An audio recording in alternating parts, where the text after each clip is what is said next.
we are excited to talk to you today for celebrating Black History Month and celebrating the work you do through Feeding America. So I just wanted to ask you a couple questions, have a conversation with you quickly about what this month means to you and how your work impacts people of color. Yeah. All right. Well, let's do this then. So the first question I have is, why is the pursuit of equity, diversity, inclusion, and belonging important for addressing food insecurity? Well, I think of that question through two different perspectives. The first is about those who experience a hunger in the country, and the second is from the perspective of those who want to do something positive and be impactful as it relates to hunger in the country. So first, when a person signs on to do the type of work that I'm privileged to do, that you do, that many people who will see this video do, they're really signing up for equity work when you think about it. Because the whole nature of it is to say, inside of our society, there are some who have access to many resources, others who have access to few.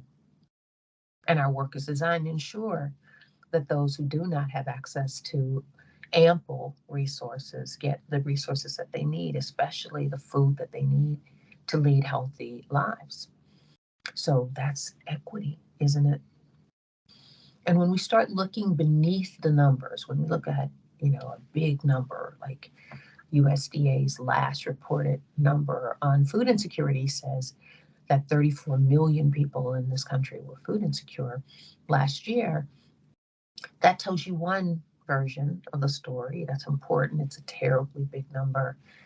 But when you peel away some of the layers, you then learn that while there are many, many people who face food insecurity, not everybody faces it in the same way. And that communities of color, especially Black communities, are inordinately likely to need to address hunger as they move forward in their lives with the same kinds of dreams and aspirations for themselves and their families that we have, but with significantly more challenges in order to achieve them.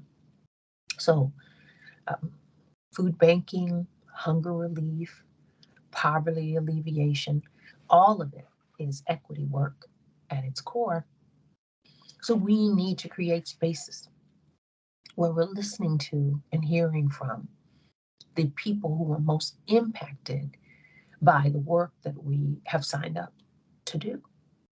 So we should focus on those inordinately impacted, and then we should focus with those inordinately impacted, which is what leads me to the second part, which is this lens of whom it is that signs up to be a part of solutions in the space.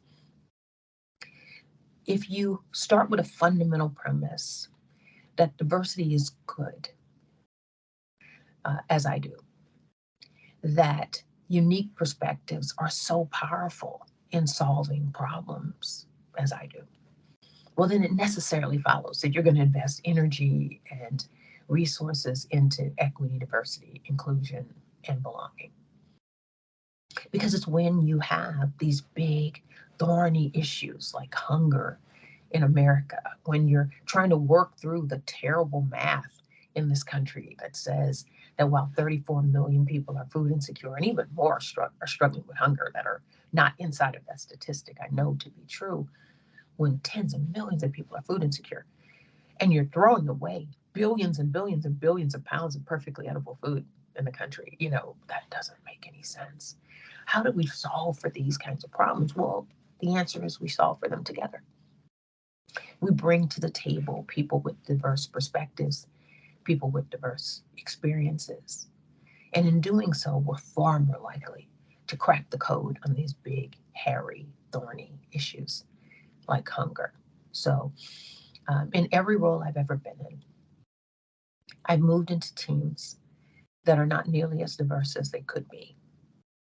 while I was in role, the team became more equitable, more diverse, more inclusive, and I hope that people felt a stronger sense of belonging on those teams.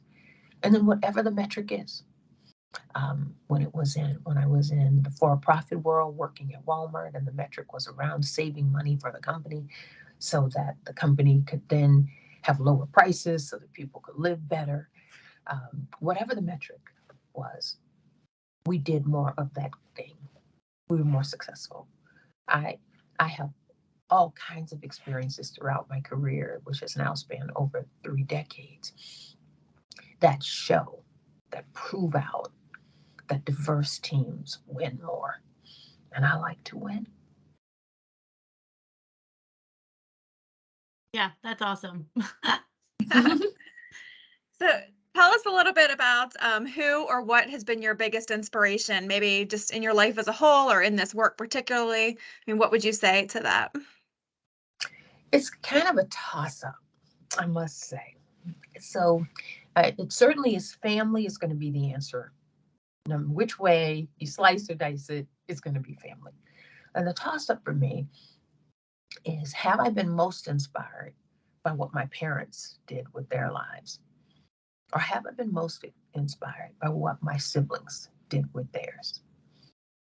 But without my parents' intervention, I'm sure that my siblings would not have had the glide path to do the things that they've done. So how about I just stick with family and then explain my answer? Does that work? Okay, Yeah. great. Absolutely. Excellent. So my parents are the children of sharecroppers. They themselves worked in fields, um, didn't go to school during harvest season so that they could make certain that the family had what it needed. Neither of my parents graduated high school. And if you think about this image that we have about what success is in America, you probably think, well, that's not too successful.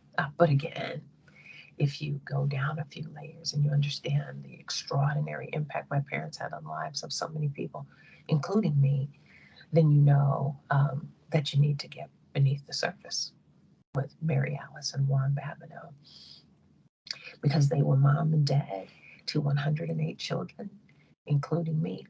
Uh, they earned induction into the National Adoption Hall of Fame. They saw um, futures for us that maybe we couldn't even see for ourselves. Um, and then my siblings, who started out the normal path into our family was because something was terribly broken in the one you were born to. And yet my siblings found ways to overcome so many challenges. And I say sometimes that people ask me the wrong questions. Thank you, ladies, for not asking me what I would consider the wrong questions today, but they'll ask me questions about success from my siblings, for instance. Oh my goodness. So how many of you are lawyers? And I usually just don't answer that question. How many of you are doctors? So, and sometimes I just say out loud, okay, so those are the wrong questions. How many of my siblings, after all the trauma they went through in their lives, wake up every morning, wash their faces, brush their teeth, put their clothes on, and go to work? They are highly successful, and they're inspirations for me. And there have been many moments when I've gone through stuff, and when I started feeling, throwing myself a little pity party, like, oh, this is not right. And maybe it wasn't right. Oh, this is hard. And well, maybe it wasn't hard. But then when I get to the point where I get to the next step and I go, I can't do this. I go, wait, hold on. You can't do this? My mom and dad did that. My brothers and sisters are doing that. And you're complaining that you can't do this. It has inspired me to be my best self, to work hard at being better every day, to learn, to grow, to try to be a good person. So, family, final answer. Awesome. So then, moving on to the last question, what gives you hope for the future? Mm. Well, I could have started this conversation by saying good day, because I'm coming to you from Sydney, Australia. What gives me hope is that every place that I've gone to in the whole wide world, and I have now gone to 6 continents, and this is the year I plan to make it 7. Rah! And what I've seen, every place that I've gone, are people, no matter what else is happening in the universe, no matter what else is happening around them, people stepping up to be good to each other. And there certainly are people who are not stepping up to be good to each other. But I think all of us see that. And I think we inordinately focus on that. In my work, I get to inordinately focus on this, on goodness, on people who sacrifice in order to help their neighbors, people who define what neighbor means. I love knowing that it's not just my quaint little hometown in South Central Louisiana where people are so polite and courteous to each other, where that happens. It's not just in small cities in rural Louisiana. It's not just in big cities, and it is in big cities like New York and Chicago, where I call home now. But it's not confined to the United States. Human beings have the capacity to be so good to each other. I witness human beings being good to each other all the time.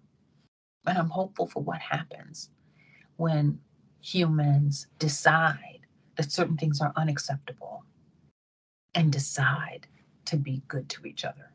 And when that combination happens, it's magic. So I witnessed magic in Australia over the course of the last few days. I'm going to witness some more today. And I'm sure I'll keep witnessing magic all over the world. And it will continue to make me hopeful. I think that's a good reminder for all of us that we are doing good work here and to just focus on that, because that gives me hope for the future too. Just remembering that even when you hear the bad stuff, you got to focus on, what is really good happening out there in the world.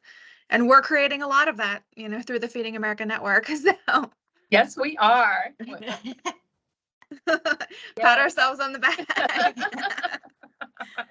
I love that I get to be affiliated, associated with people who are doing such powerful things. And may I say, there is one other thing that it was when I was balancing answering that question, all of that I said is certainly true, but there's one other element that I want to come back to, and maybe it's a bookend for where we started when we're talking about why equity, diversity, inclusion, and belonging is important to this work. I alluded to at least, but maybe didn't emphasize enough, the role that people with living and lived experience must play in creating solutions. Well, that's part of what makes me hopeful too. I want to be a part of breaking wheels. I say, if I have a legacy, I want my legacy to be that I built bridges and broke wheels. Built bridges, broke wheels. And one of the wheels I want to participate in breaking is around how we approach philanthropy in this country, how we approach solving for challenges in the country, and how equity is fundamentally important to doing that. That people who lack resources are not resourceful. These are the most resourceful people I've ever met in my life. People who can make a way out of no way are people who don't have a lot of stuff. They're not smart. I mean, highly intelligent. Some of the most intelligent people I've ever known in my whole life. My mom and dad didn't graduate high school. I've got a bunch of degrees, by the way. I'm not as intelligent as my mom and dad. So I'm hopeful that we're changing that paradigm, that we're breaking that wheel. I'm actively trying to be a part of making that happen. And I see it happening around the world. Everywhere that I go now, people are talking about what it means to center people experiencing hunger in the work, and the role that they should play in coming up with solutions for themselves. Oh my goodness, because that's what's going to be. That's where the game change is that. Oh, awesome. Thank you so much for taking some time to talk to us today here in Central Pennsylvania. And certainly appreciate all that you're doing for Feeding America and the entire network. Well, thank you. I'm privileged to get to do it. And I have gone to the state fair the last time I was in Central Pennsylvania, had a milkshake, sure did. I participated in a milking contest. Yes, I was there. I remember, and it's the Pennsylvania Farm yes. Show. For everybody that's watching, it is not not a state fair. You know, we're going to get comments on that. You can tell. That's why you need people who are from a place to help you with stuff like this. Okay, what's the proper name? Give me the proper name. The Pennsylvania Farm Show. The Pennsylvania Farm Show. Thank you. Duly noted. But I also want you to note for the record that when I was in that that milking contest, that the Secretary of Agriculture had a distinct advantage that I did not understand until the contest was over. When I went back and researched the type of cow that he was milking and the type of cow that I was milking, and there was definitely an advantage given to him. I want you to for the record. Now, I was not in second place, and therefore maybe that's not really relevant, but still, I just want the record to reflect. But thank you so much, ladies. I so appreciate having the chance to talk to you. Thank you. I guess I'll go back to exploring Sydney. Well, actually, it's still a little dark outside. Maybe I'll go take a nap until next time. Bye-bye. All right. Well, have fun. Thank you. Thank you. Bye-bye. Bye.